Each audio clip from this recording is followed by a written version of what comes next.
Dulu waktu saya gadis saya bekerja dan saya menghidupi orang tua saya, membantu ayah dan ibu saya dan juga untuk keperluan diri saya dengan nominal tertentu, misalnya 10 juta. Pada saat saya menikah, saya memberikan syarat kepada calon suami saya untuk bisa memberikan nafkah dengan nominal 10 juta tersebut.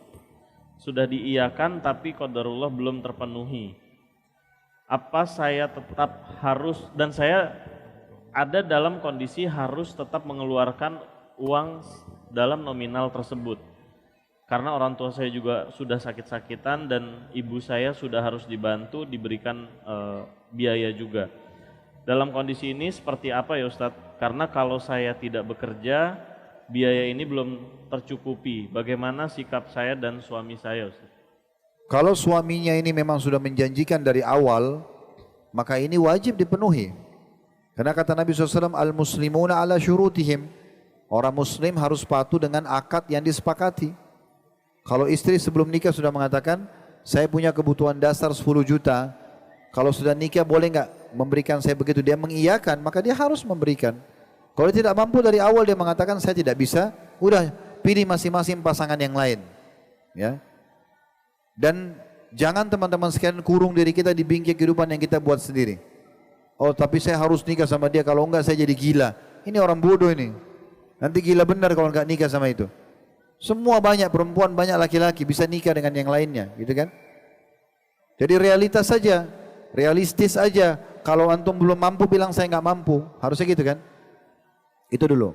Jadi sebenarnya si suami ini harus memenuhi. Beda kalau memang dia tadinya sudah mengiyakan, lalu dia jalankan, dia kasih sebulan, 2 bulan, setahun, kemudian bangkrut usahanya. Nah ini tidak ada masalah, ada udzur syar'i.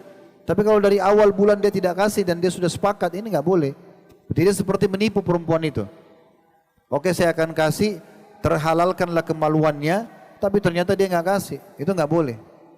Kata Nabi SAW dalam sebuah hadis yang sahih atau sanadnya hasan, kalau ada seorang laki-laki yang mengiming-imingkan seorang wanita sesuatu sebelum nikah ya, sampai akhirnya wanita itu mau menikah dan ternyata dia menipunya, saya akan kasih kamu ini, saya akan kasih ini dan seterusnya, tapi ternyata dia cuma niat ingin menipu, yang penting dia jadi suami, halal kemaluan perempuan tersebut, maka dia kalau tidak perbaiki, tidak taubat, akan bertemu dengan Allah di hari kiamat sebagai seorang pezina.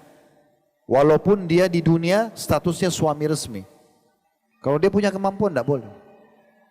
Jadi nggak bisa sama sekali. Atau ada orang utang, lalu dia bilang, saya akan bayar, tapi dia tipu, dia nggak mau. Maka dia akan bertemu dengan Allah sebagai seorang pencuri. Jadi nggak boleh sama sekali. Jadi jangan masuk ke ranah itu akhirnya membuat kita dihisab oleh Allah SWT pada hari kiamat nanti. Pertanyaan berikutnya Ustaz, bagaimana hukum suami? Sebentar dulu, tadi itu kalau dia tanya boleh nggak saya bekerja, boleh bekerja ya. Di saat seperti ini boleh dia bekerja. Tapi dia tetap minta ridho suaminya dan dia membahasakan akad kita kan 10 juta. Karena kamu tidak bisa, maka saya harus bekerja memenuhi.